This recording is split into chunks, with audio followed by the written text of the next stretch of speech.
Hello everyone, this is Venom, and we are back with our third starting Prismatic subclass. This one's going to be for the Warlock.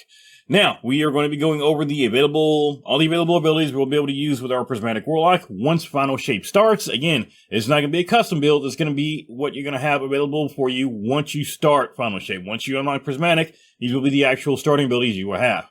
Now, again, since we cannot actually test these builds out, we're going to have a few rules for this. 1, obviously, we can only use the aspects we know what their effects are. 2, I have to remind everybody that, do not forget, Bungie has already said they've gone through and they've adjusted all the buffs and debuffs to work with every element, not just the ones that they were originally intended with. The examples they gave were Diamond Lance and Stylus Executioner working off of any ability debuff kills. So those will proc Diamond Lance and Stylus Executioner. So, does not matter what the element is, it's going to proc off of it.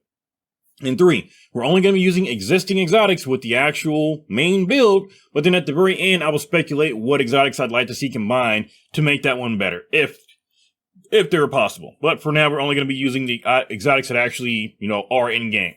And we're going to be starting off, like I said, with the Warlock today with its exotic, and that's going to be the Verity's Brow. Weapon final blows with a damage type matching your subclass energy grant death throws, which provide a grenade damage bonus and grant you grenade energy. When you have death throws and throw a grenade, nearby allies gain increased grenade regeneration for a short time. I got it all out. Base is going to be a very, very grenade heavy build, so I figured let's go ahead and toss on an exotic that's going to actually work with our grenades as well. Now, we're going to go over, I'm going to show you the chart again for Prismatic for the Warlock. I will show you our starting abilities we're going to be able to choose from, and we'll go from there. Alright, so the starting abilities for the Warlock are going to be just this. For the aspects, we get to 2, we're going to get Feed the Void, and we're going to get Bleak Watcher, which is hands down one of the best stasis aspects there are in the game. So those are the 2 we're going to be starting with. We cannot change those. So those are the 2 we're going to have when we start. Now, for grenades, we're going to start with 2 grenades. We're going to have the Vortex Grenade or the Cold Snap Grenade. We're going to be using the Vortex Grenade for the Warlock. For melee abilities, we're going to be using the Penumbral Blast. For our movement, we're going to be using whatever movement you want to. I don't recommend Blink, but you can if you want to, but whatever movement you want to use. For the class ability, I highly recommend using Healing Rift as always. In fact, in 99% of my Warlock builds, I recommend using Healing Rift. And for supers, we're going to be using the Nova Bomb. That's going to be the Cataclysm Nova Bomb. Now let's go ahead and hop back over, and I'm going to show you what each of the aspects do and show you why we're choosing each aspect for the build we're using. Alright, first up, we've got the Bleak Watcher aspect. It says, press and hold the grenade button to convert your grenade into a stasis turret that fires swing projectiles at nearby targets. This one ability is one of the best abilities in the game as far as, crowd control. It's one of the staples of Grandmasters, and it's going to be really good to use in a build when you're doing the story on campaign, when you're doing the legend version of it. It's going to be really great. Even on lower versions, this is still going to be a very good, aspect to use, especially because we're no longer limited to just freezing enemies using this. We can now use a different grenade with it, which I'm going to show you in a bit. We're going to be able to use an actual damaging grenade, which you would not be able to normally use if you were just using stasis by itself. All the grenades would freeze. Now, we can take a damaging grenade and either choose to let that damage or freeze with it. This hands down, and when I say that, I really do mean Prismatic, hands down, fixes all the issues that I'd had with the Bleak Watcher Warlock. So I think this is definitely going to replace my Grandmaster Warlock, but I'm going to get into that one later on because there's still some more adjustments I'd like to make that aren't going to be available at the start of the game. So, for now we got the Bleak Watcher aspect. The other aspect we have is going to be Feed the Void. Feed the Void says, defeat a target with a Void ability to activate Devour. Your Devour effects are improved and restoring additional health and grenade energy. Now, again, we gotta remember, it says defeat a target with a Void ability. That is scrapped now. It's gonna be defeating a target with any ability. So, remember, not just Void, but defeating a target with any ability. The Prismatic Warlock brings an army to bear, summoning a horde of Bleak Watchers, Hellions, and Threadlings in the blink of an eye. Their starting build lets them lock down entire rooms with Bleak Watcher and Penumbral Blast, and their ability damage, including damage caused by shattering frozen targets. Kickstarts Feed the Void, granting grenade energy to start the cycle. Now that part I did not realize, that shattering enemies will also count for Feed the Void, so that's one more bonus for this. Now, like I said, we're going to be using the Vortex Grenade. I'm choosing the Vortex Grenade over the Cold Snap because we've already got Bleak Watcher. We don't need Cold Snap to freeze enemies anymore. We can go ahead and use that Vortex Grenade to do damage instead. We already, with one grenade, can switch back and forth between doing damage and freezing things, so let's go ahead and take advantage of that. So, Bleak Watcher will take care of freezing stuff, and the Vortex Grenade is going to do all that ability damage, and it's going to be our main damaging grenade, and of course, the Vortex Grenade is the best Void Grenade in the game, and the Warlock gets it. Now for melee, I'd like to use Penumbral Blast, so that's what I'm going to do. It's going to be a good oh shit button in case something pops up on you. Pocket Singularity is only really going to take care of low tier enemies. It's not going to really do anything to higher tier enemies. This is going to be a good all around ability to use against any enemy that can be frozen. Now, it's not going to do much against bosses, but neither does Pocket Singularity. So better to use Penumbra Blast, which will freeze anything, and then that way we can back up and, reassess the situation. Now, for your movement, use whatever glide you want to use. And for your rifts, go ahead and use the Healing Rift. Like I said, I'm almost always going to recommend using Healing Rift, just because that is a really good oh shit button to have. You can dip in and out of it, it heals you, and it can also heal your allies as well. Now, for our super, we're going to be using the Nova Bomb Cataclysm. The fact that we can use Nova Bomb with Bleak Watcher turrets automatically takes care of one of the biggest issues I've got with the Grandmaster Bleak Watcher Warlock build I've got, and that is that the super's not very good. I'd much rather have a really good damaging super. This takes care of that problem. We will have the Cataclysm, so that is going to be what we use for our super for this one. Now, for the starting fragments, again, we're going to be starting off with the same 5 fragments no matter what class you are. I'm going to go ahead and go over those again and show you how they're going to work with the Warlock build here. Now, we start off with the Facet of Dawn. Powered melee hits against targets make you radiant. Powered melee final blows make both you and nearby allies radiant. Now, we're not going to really get powered melee kills because we're using the Freezing Blast, we're using the Penumbra Blast. However, even if we get a powered melee hit, it's still going to make us radiant. So we're not going to make our allies radiant, but we are still going to be able to get radiant just by freezing enemies with that. So that's going to be pretty cool. Next up, we've got the Facet of Hope. While you have an elemental buff, your class ability regenerates more quickly. We will be able to get an overshield with this, avoid overshield, with one of the facets down below, so we should have a buff up at all times. Next up, we have the Facet of Protection. While surrounded by enemies, you're more resistant to incoming damage. This is a build that I suggest kind of staying a bit further back from. You'll be able to use your Bleak Watchers to freeze enemies, and then use your grenades to take them out in big groups. You don't really got to be up close to enemies, but like I said, I looked at the campaign, what we've seen so far of it. It looks like you are going to be in some tight spaces with a lot of enemies around you. So this one will help you. You're going to be a bit squishier up close and personal, but at a distance, you're going to be phenomenal. But this is going to help you in case you do get surrounded. Next up, we got the Facet of Ruin. It says this increases the size and damage of the burst when you shatter a stasis crystal or frozen target and increases the size of solar ignitions. We're going to be taking out a lot of frozen targets, so Facets of Ruin, or I'm sorry, I keep saying Facets of Ruin is going to be a great fragment to have. We're going to be doing a lot of exploding. We're going to be shattering a lot of targets. And then finally, just because I like saying this one last, even though it's not listed last, but it is my favorite, the Facet of Purpose. It says picking up an overpower grants either Amplified, Restoration, Frost Armor, Woven Mail, or Overshield based on the damage type of your equipped super. Now, like I said, we're going to be starting off with the Cataclysm, the Nova Bomb, and that's going to be giving us an Overshield. So we could be using the Stasis ability, the Stasis Super, and that would give us Frost Armor. But one, I don't want to use that one, and two, we don't have an exact detail on what Frost Armor does yet. So as of right now, I'm not using that one in the builds, or if I am, I'm not going to be hyping up Frost Armor much because we don't know exactly what it does. We've got some ideas, but again, the rules for these builds are if we don't know what it does, we cannot use it. That way, when the build actually comes out, our build only gets much better once we know what everything does. Right now, we're only building based off of what we know for sure these things do. So we're going to be getting the Overshield thanks to Cataclysm. I would say your number one stat to get up first will be your Discipline because it's going to be a very grenade-heavy build. After that, go ahead and get your Resilience up, and then after that, if you want to get anything else up, I would say go ahead and add it into your Recovery because that is your Warlock stat. That'll help with your class ability. But I don't usually build it up too much myself. I usually go for Discipline and Resilience. And then you guys know me, I like to put Mobility on everything because I am just an unhinged lunatic, and that is what I like to do. Alright, now how does this build work? Well, thanks to Verity's Brow, whenever you get a weapon kill matching your subclass, which should be Void in this case, because the way they've been kind of working, Prismatic is that whatever your super is, it's kind of what they're making your subclass. It's what they're counting your subclass is for things like the facets. For example, the Facet of Purpose, whatever orb you pick up is going to match whatever your super is. I'm assuming that's going to work the same way when it comes to the exotic. So, in this case, since we're going to be using a Void super, we're going to be using Void weapons. So that being said, weapon final blows with a damage type matching your subclass energy grant death throws, which provide a grenade bonus damage and grant you grenade energy. Basically, we're going to be using Void weapons to get us kills, which is going to charge up a grenade. We're then going to do one of two things. If you just got a group of weak enemies, you're going to go ahead and toss your Void grenade. But if you got enemies you want to stun instead, go ahead and charge that up and toss out your Bleak Watcher. From then, your weapons will help charge up your grenade again. You can then toss it back out. And again, this exotic is actually going to power up your allies' grenades as well. But it's going to be a combination of your weapons and the grenade basically recharging itself to let you throw the grenade out again. And it's going to be a more powered up version of it thanks to the death throws you're going to get from the Verity's Brow.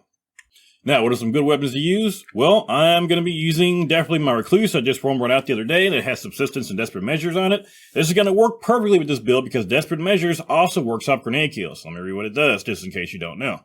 For those who don't know, Desperate Measures, it is a new perk that just came out with the End of the Light, and it says, Weapon Final Blows grant bonus damage. Melee and Grenade Final Blows grant a larger bonus that can stack. This is going to be a very grenade-centric build. This is going to be perfect. This is going to work with those grenade kills. But it's got one more thing that works with it, and that is the Indomitability Origin trait. And what that does, it says, Final Blows grant grenade energy when playing a light subclass, or melee energy when playing a dark subclass. Again, this should technically count as a light subclass because we're going to have our super as a void ability, which is going to be, a light subclass. Now, if it doesn't work, then we're going to be getting some additional melee energy. That's great. Your Penumbral Blast will still work for that one. You're just going to get more melee energy instead of grenade energy. But if this works where we think it does, it's just going to give you more grenade energy. It's like having Demolitionist on the weapon, along with all the other cool perks on it. So, hopefully it works out that way. Worst case scenario, you get melee energy back. Best case, you get grenade energy. So, the fact that your worst case is getting back melee energy, that's not a bad thing. And again, your melee is going to freeze enemies, so again, more crowd control. So for the helmet, we're going to go with our traditional 1 copy of Heavy Ammo Finder and 1 copy of Heavy Ammo Scout if we are in a team, or 2 copies of Heavy Ammo Finder if we are solo, along with whatever Siphon mod you want to create Orbs of Power.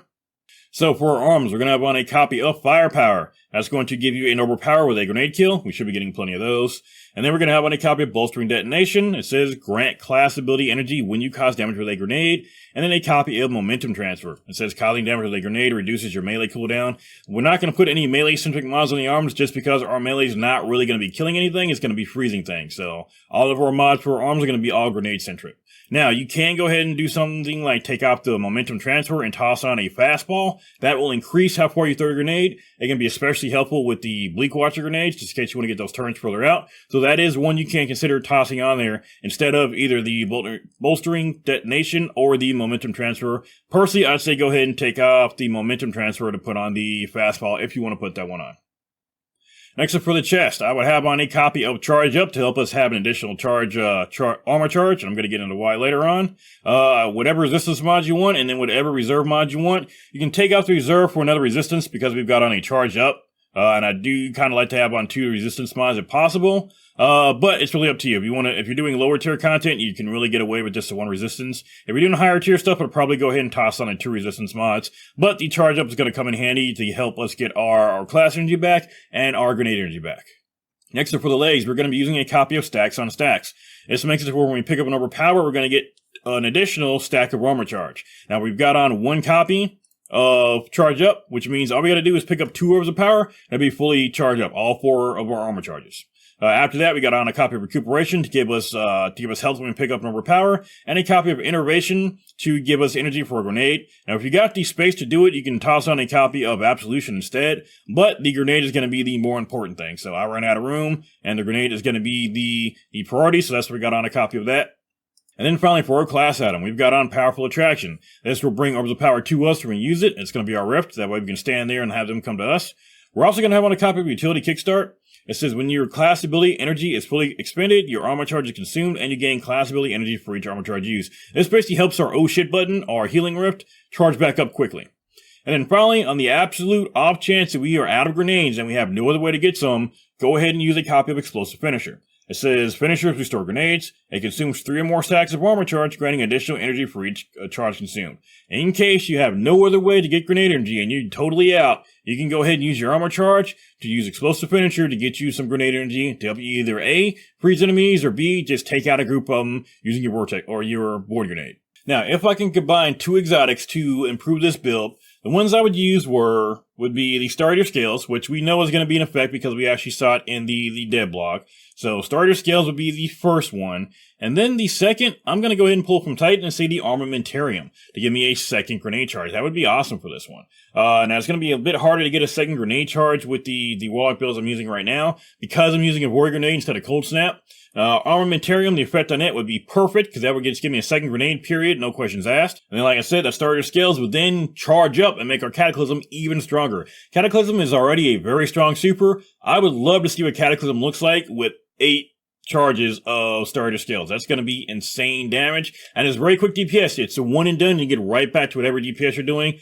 I think if I can get that on if I can get starter scales period, I would like to see what that damage looks like on Cataclysm. So that's going to be very fun to eventually see. And again, we do know starter scales is one of the effects that is going to be on the exotic class item. So I can't wait to see what the damage looks like on that thing. And that's it, guys. That is the last of the starting builds for Prismatic. Again, I gotta say again, this is not clickbait. We know for a fact that these are going to be the aspects that have been released. In fact, this right here, I'm on the Bungie website right now. These are the aspects. These are the fragments. This is what we will be starting with. And again, we know that this is how all these are going to work because they've already told us that, in fact, here it is, here's the thing right here. Here we go. The Prismatic Warlock brings an army to bear, summoning a horde of Bleak Watchers, Hellions, and Threadlings in the blink of an eye. Their starting build lets them lock down entire rooms with Bleak Watcher and Penumbral Blast, and their ability damage, including damage caused by shattering frozen targets. Kickstarts Feed the Void, granting grenade energy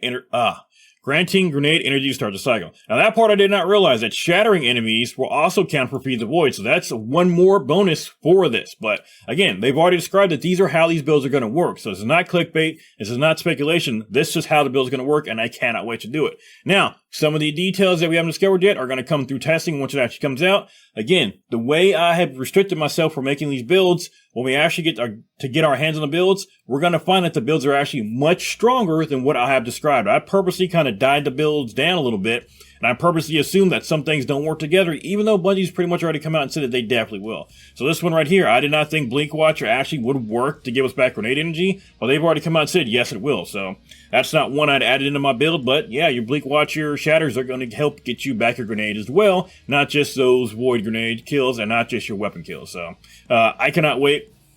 Again, this was the last of starting builds. That means starting from here on, I'm going to be making custom builds for Prismatic. I'm going to be starting with my Hunter next. No more only starting things. I'm going to be using everything. So all of the aspects are going to be available to us, all the abilities, as well as all of the fragments. And again, here's the full list of fragments we've got. Now, there may be some more stuff that's going to release down the line. That'll be great. As of right now, this is what we know is going to be releasing. They've got all the effects here. We know what all except for all but one of the aspects do for each class. Right now, we do not know what Hellion does. We got a pretty good idea because they described it, but we do not know the exact effects and how they interact. So until I know those, I can't use it. I'm not using that. That's how I'm restricting myself. So we do not know what Hellion does for the Warlock. We do not know what Unbreakable does for the Titan. And we do not know what Ascension does for the Hunter. So I will not be using those. Everything else, fair game. And I'm about to make myself a custom Hunter build. And I think you guys are going to like it. So that's it for today, guys. Thank you all for coming by. If you liked it, like it. If you love it, please sub. We are about to start going crazy on some of these builds. I cannot wait to make them with you guys. Thank you all for coming by, and I will see you guys on the next build video.